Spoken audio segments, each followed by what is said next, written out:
Ocean é neuroticismo, amabilidade, extroversão, conscienciosidade e abertura. Perfeito. Abertura é, entre aspas, criatividade. Quase que como se fosse isso. Conscienciosidade é o nível de consciência que você tem, a preocupação, é a questão de trabalho duro, né? E a extroversão é o nível de conforto com emoções... o nível de conforto, não. O nível de busca por emoções positivas. Então, as pessoas extrovertidas, elas são muito movidas a emoções positivas. Tá, Pessoas neuróticas são muito movidas a afastamento de emoções negativas. entendi. E a amabilidade é com relação ao sistema da questão de empatia, de projeção da mente do outro. Então, é um sistema, por exemplo, na mulher, um pouquinho mais acerbado do que no homem. Qual em geral, a sistema? mulher é... Amabilidade. A amabilidade, em geral, na mulher é maior. O neuroticismo, em geral, na mulher é maior. A extroversão, acho que no homem é um pouquinho maior. A abertura, eu não lembro se tem uma diferença, mas eu acho que é um pouquinho maior no homem. E a conscienciosidade eu não lembro. É isso aí, ó. Esse negócio aí. Abertura, experiências. É. O neuroticismo, ele é a aversão a emoções negativas. Sensibilidade a emoções negativas. Que né? não necessariamente é buscar emoções positivas. Ele pode ficar Isso. no neutro ali. Um cara movido por afastamento a algo, por exemplo. Ele não gosta de surpresa. Não gosta.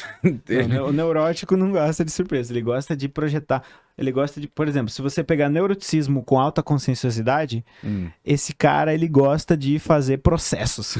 Tá, entendeu? entendi. Ele processualiza as coisas. Porque, cara, comigo é processo, é isso, depois aquilo, depois eu vou marcar uma sessão, eu vou te mandar o invite, e no invite vai estar sessão com Jean, das 10 às 11, tudo certinho. A vida dele é uma planilha. Assim. Isso, é uma planilha. Aí você pega, por exemplo, abertura à experiência muito alta, com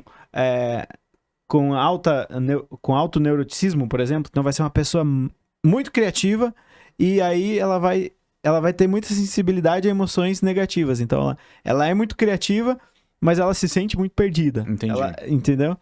Então, conforme você vai misturando tudo isso aqui, você vai tendo perfis muito característicos. Então, se eu conheço o teu Big Five, por exemplo, se eu sei que você é um cara, por exemplo, com alto neuroticismo, com a agradabilidade média, por exemplo, com a conscienciosidade muito alta, eu meio que sei como conversar com você. Eu sei o que vai te ativar, eu sei o que vai te irritar, eu sei o que não vai te irritar. Isso é muito bom para você, por exemplo, você pegar uma pessoa para um cargo ou você ter um funcionário que você gosta dele e tal, você dizer como é que eu vou desenhar o processo melhor para ele se adaptar melhor. Entendi. Isso é extremamente útil. Aí o que as pessoas podem fazer, quem tá ouvindo? Vocês podem fazer esse teste aí. Tem um site que chama understandmyself.com e nesse site você pode entrar e fazer o teu Big Five ali em mais ou menos uns 20, 30 minutos. E é um negócio assim, ó, que você vai olhar e você vai dizer, meu Deus, isso é uma informação muito útil.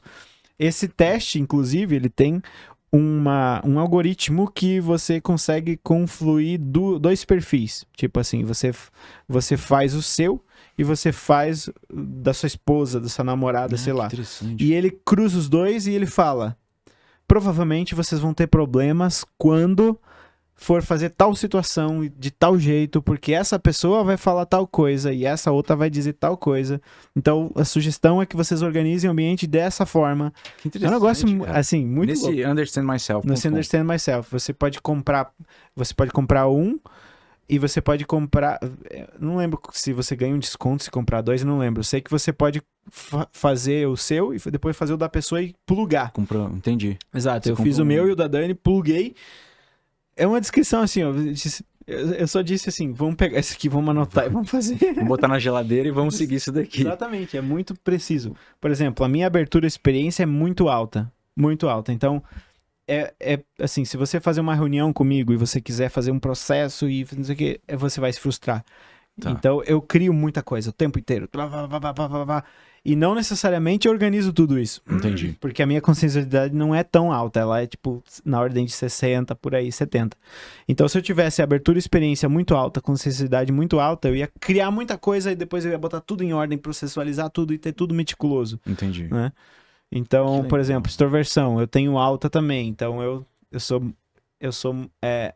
muito muito estimulado por trocas sociais. Então eu gosto de estar em ambientes e aprender com as pessoas e interagir e falar e tal. Só que eu também tenho neuroticismo alto e agradabilidade muito alta. E aí eu passei por traumas na infância. Então o que que acontece? Eu sou uma pessoa extrovertida e você olha pra mim, eu pareço introvertido. Perfeito. Pareço tímido, né? Ou seja, tem muitos... É interessante, né? Você faz o teste, ele vai dar um negócio, mas se você passou por um trauma, ele vai parecer outra coisa. Exatamente. É muito complexo Exatamente. isso, né? Quando você tem uma personalidade de uma forma e você passou por traumas, você vai ter como se fosse uma pressão. Por exemplo, você é muito criativo e você passou por traumas onde as pessoas ridicularizaram você. O que vai acontecer? Você vai deixar de ser criativo? Não. Você vai ter aquela criatividade causando uma pressão interna e ela não se expressa. Aí você pode, por exemplo, nesse teste aí, talvez, às vezes, pontuar mais alto em neuroticismo do que você pontuaria se estivesse bem. Entendi. Então eu já fiz esse teste várias vezes da vida e deu algumas regulações com base no meu estado que foi modificando, né? Então você pode pegar o indivíduo num momento ali, ele pode ter um neuroticismo muito alto e depois pode baixar. Então, se o cara chegar assim, ver isso daqui, mas ele falar assim, cara, não tô me sentindo eu mesmo nos últimos anos. Se ele fizer esse teste, provavelmente não vai dar o que realmente é, porque ele não tá no estado ideal para fazer o teste. Esse teste você teria que fazer ele assim, quando você tá se sentindo o mais neutro possível. Perfeito. Mas... Não tem nenhuma impressão sobre você naquele momento. Exato. Assim, tá sem sono, tá sem fome, tá sem cansaço mental, mas ele pode... É diferente do... Quer dizer, não é diferente. O QI também você pode ter modulações. Mas esse aqui você pode ter... você pode ter impressões que elas vão se modificando conforme o indivíduo vai modificando o comportamento dele. Entendi. Então, o que seria, em resumo? Você nasce com determinados níveis disso aqui e é muito estável ao longo da vida. Só que o instrumento de medição, ele não é absurdamente preciso. Nenhum deles é, né? Nem o QI, nem nada. Então, o que acontece? Digamos que você nasceu com um neuroticismo 40. Quando você tá com depressão, vai pontuar 70. Tá. Aí depois melhora da depressão, pontua 50. Entendeu? Então, existe uma oscilação na medição. Perfeito. Mas isso aqui é muito estável ao longo da vida. Só que você também consegue modificar a forma como você responde a isso. Então, você pode, por exemplo, ter um indivíduo que tem o neuroticismo 40, pontua 70 quando estava depressivo. Aí ele fez um monte de terapia, funcionou um monte de coisa, ele ficou muito melhor. Aí depois de 5 anos ele faz esse teste e a pontuação dele do neuroticismo dá 30. Né? Significa que o quê? Ele conseguiu modificar a expressão da personalidade dele e um traço que para ele era negativo, ele conseguiu criar mecanismos que compensam isso. E aí, quando ele foi apresentar, quando ele foi relatar o comportamento no teste, que no teste é assim: situações sociais me agradam, aí você bota falso, negativo, positivo. E quando ele foi relatar a personalidade dele, o relato, a autopercepção dele modificou, né? Entendi. Então, a personalidade dele tá ali. Só que ele criou mecanismos para por exemplo, aquela sensibilidade a emoções negativas não afetar tanto ele. Que interessante. Cara, muito legal isso daí. Vocês têm um print do site pra galera... Sabe aí, galera, se vocês quiserem, Isso aí. resumidamente, evitar DR Olha também... Lá, for my partner and me. É isso Olha lá. aí. Pô, $19, tá valendo a pena. É isso aí. Você pega você faz uma análise da relação. Além de... Que legal. Nesse de baixo você faz você faz 3 análises. A sua, a da outra pessoa e a das 2 pessoas juntas. Você acha que seria interessante, talvez, pro pai fazer... Qual a minha pergunta seria, a idade mínima. O pai tá querendo começar a entender o adolescente ali, que ele não tá conseguindo se entender. Talvez fazer um teste desse, entender mais ou menos como que o adolescente funciona. O mais interessante seria se o indivíduo conseguisse perguntar, né, pra pessoa e ela falar. Se é uma criança, por exemplo, faz junto com a criança. Né? Se é um adolescente, faz junto com ele, ou convence ele a fazer, ou, né, enfim. Mas o interessante do pessoal saber Essa é uma ferramenta que ela mede a personalidade, tem uma robustez científica muito grande, foi validada em diferentes culturas ao longo ao redor do mundo inteiro. Então, na China, dá uma significância muito boa. No Brasil também, em todas as culturas, ela mede com precisão a personalidade. Entendi. Só que ela depende do autorrelato. Aí é que tá. Então, o erro pode estar no autorrelato. Então, você fala assim, eu odeio situações sociais. Aí só que você tem uma personalidade que não condiz com isso, mas naquele momento você tá odiando o ser humano. Entendi. Por isso que é interessante você fazer num momento... Mais vezes também. Exatamente, você fazer várias vezes, você ter diferentes medições ali, e você tá numa homeostase, assim, com relação à vida do ser humano e tal.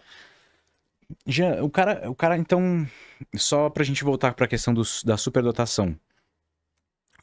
Fez um teste, passou por toda a avaliação, entrou numa homeostase, conseguiu fazer o teste, identificou que o cara tem uma superdotação.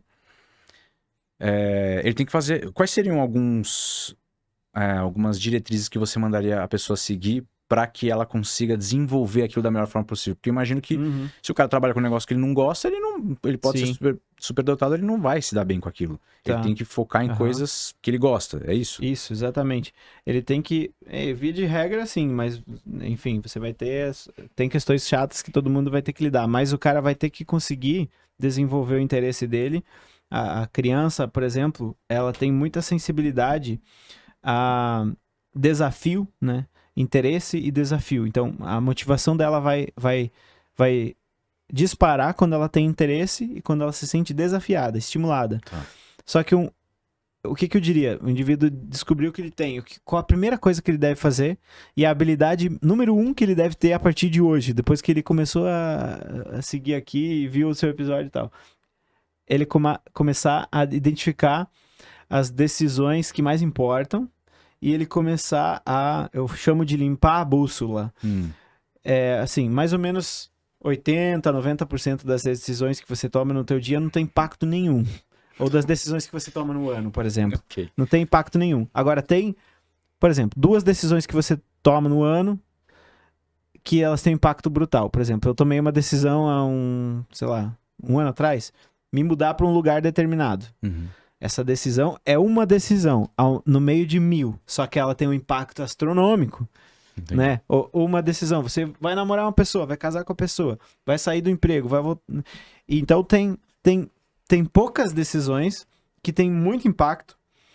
A frase que eu gosto de usar é: quase tudo vale quase nada, ou seja, quase todas as coisas, quase tudo tem importância pequena, e quase nada, ou seja, poucas coisas têm uma importância gigantesca. Quase nada vale quase tudo. Entendi. Quase tudo vale quase nada, e quase nada vale quase tudo. Aquela coisa do 80-20. 80-20, é isso aí. E aí, qual a principal questão que ele vai ter que começar a fazer com limpar a bússola seria o quê? Seria ele começar a tomar decisões com base nisso tudo que a gente conversou, na personalidade dele, no modo como ele funciona, e não nas cobranças internas, na autocobrança, na cobrança dos pais, na cobrança da sociedade, etc. Então, uma das coisas, por exemplo, que é uma luta gigantesca minha, é validar as minhas ideias sobre as coisas. Porque eu sou criativo e aí eu crio a coisa e eu... Não, mas isso aqui eu não posso falar, não posso pensar isso. Aí, uma das lutas minhas é para eu validar as minhas percepções, as minhas ideias. Essa coisa de bússola suja, que eu chamo, é o quê?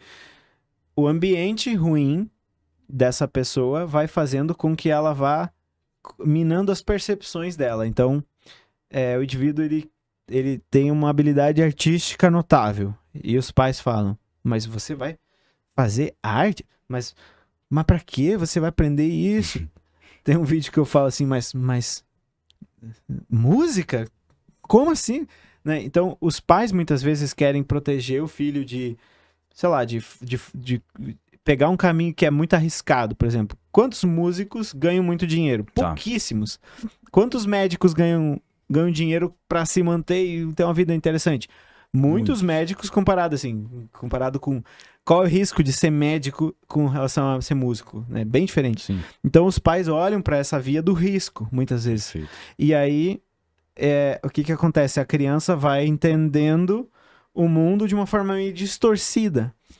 Então, o que eu falo pros pais é, faça com que o seu filho tenha uma certa segurança e vai pensando nessa questão de segurança, tudo certo, mas pelo menos identifique os hobbies dele e amplifique isso.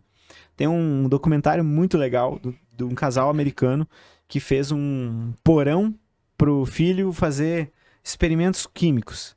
E esse cara tinha uma inteligência muito elevada e tinha o apoio dos pais. Aí com 15 anos ele foi lá para as universidades maiores lá dos Estados Unidos e entrou lá e passou em tudo e foi convidado e o negócio foi louco, assim. Por quê? Porque ele tinha uma habilidade muito grande e o ambiente validou. Outro exemplo bem clássico, assim, o Steve Jobs. Os pais dele adotaram ele, só que eles tinham medo, né? Porque ele descobrisse que fosse adotado e tal. Ele acabou descobrindo depois. Mas eles davam muita chance pra ele fazer o que ele gostava. Davam muita chance pra ele explorar o interesse dele.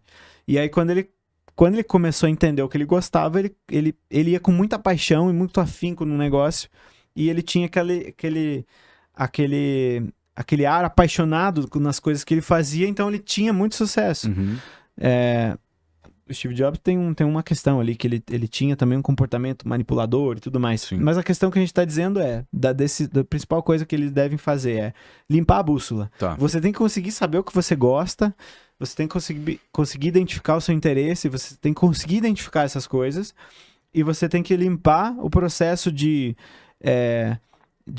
discurso mental de autocobrança, daquela coisa que é mais intuitiva, assim, mais de sensibilidade, que você encontra um caminho que faz sentido pra você, sabe? Quando você tá empolgado com alguma coisa que você vibra, né? Quando a pessoa te chama, vamos montar um podcast e tal, vamos entrevistar pessoas, aí você vem aquela coisa interessante, assim, vem aquele sentimento de que as coisas estão alinhadas, que tudo faz sentido, né?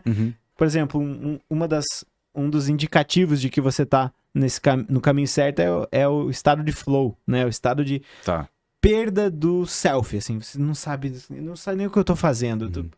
Por exemplo, eu entro nisso.